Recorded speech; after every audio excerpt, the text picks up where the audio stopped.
قنوت کے اندر جو ہے کون سی دعائیں پڑھی جائے، ٹھیک ہے، دعائیں قنوت میں جو ہے مطلب اس میں کون سی دعائیں پڑھی جائے، تو یاد رکھیے عموماً جو ہمارے پاس جو دعا چلتی ہے وہ قنوت کے لیے، وہ دعا اس طرح سے ہم لوگ پڑھتے ہیں اللہم انا نستعینک ونستغفرک، وہ دعا ایک کامن ہے.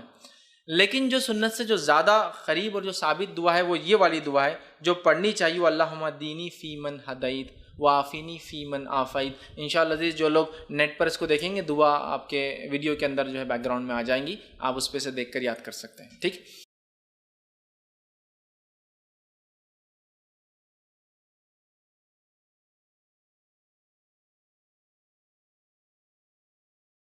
تو یہ دعا زیادہ بہتر ہے. اور وہ اللہم انا نستعینک وہ جو دعا ہے اس کے تعلق سے ایک روایت آتی ہے کہ اللہ کے رسول وہ فجر کی قنوت میں پڑھا کرتے تھے وہ دعا، وطر کی قنوت میں نہیں. وطر کی دعا نہیں تھی، وہ فجر میں کرتے تھے. جب قنوت نازلہ آپ کبھی فجر میں پڑھتے تو یہ پڑھتے، اور جب وطر میں پڑھتے تو یہ پڑھتے، اس لیے کہ حضرت حسن کو اللہ کے رسول صلی اللہ علیہ وسلم نے یہ قنوت خود سکھایا تھا، اللہم اہدنی فیمن ہدیت والا.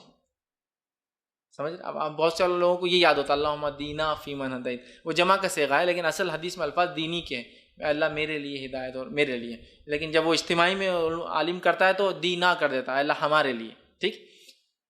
لیکن اصل کے حدیث کے الفاظ تو دینی والا ہی ہے، پورا سنگولر ہی ہے وہ دعا، پلورل میں نہیں ہے وہ دعا جو سکھائی گئی. ٹھیک ہے. تو یہ دعا جو ہے زیادہ بہتر یہ ہے انشاءاللہ. اور بہت سارے علماء نے یہ بھی کہا کہ اللہم اہدنی فیمن ہدیت بھی کوئی چاہے تو پڑھ لے، اللہم انا نستعینک یہ دعا بھی چاہے تو پڑھ لے، دونوں ملا کے پڑھ لے، کوئی مسئلہ نہیں. سمجھ رہے ہیں بات کو؟ یہ بھی پڑھ لے یہ بھی پڑھ لے، دونوں میں کوئی مسئلہ نہیں.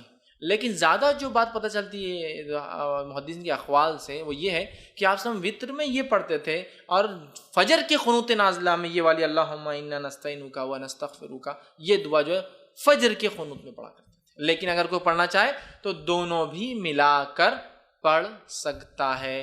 ٹھیک ہے. تو میں سمجھتا ہوں دعا کی بھی وضاحت ہو گئی.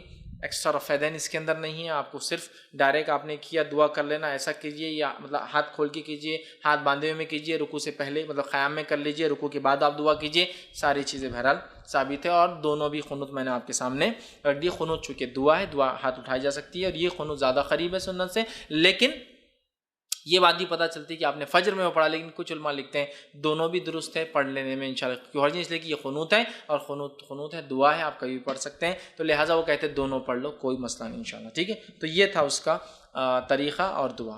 اب اسی طرح جو ہے دعائے قنوت ہمیشہ مانگنا ضروری نہیں ہے، کوئی اس کا پارٹ نہیں ہے، آپ کر سکتے تو کیجئے، نہ بھی کرنے سے انشاءاللہ عزیز کوئی فرق نہیں ہوتا ہے. اب اسی طرح جو ہے یہ تھا وطر کی رکعتیں، اس کا طریقہ، اس کی اہمیت اور اس کے تعلق سے کچھ باتیں. ہو سکتا ہے کچھ باتیں بچ گئی ہو تو سوال جواب میں انشاءاللہ میں اس کو کور کروں گا. اب آئیے تہجد کی طرف تھوڑا سا. تہجد کے تعلق سے کچھ باتیں دیکھ لیتے. سب سے پہلے تہجد کی فضائل میں دیکھیے قرآنی آیت بھی اور احادیث بھی موجود ہے. اتنا وقت نہیں کہ میں تمام چیزیں لوں، مختصر رکھتا ہوں آپ کے سامنے.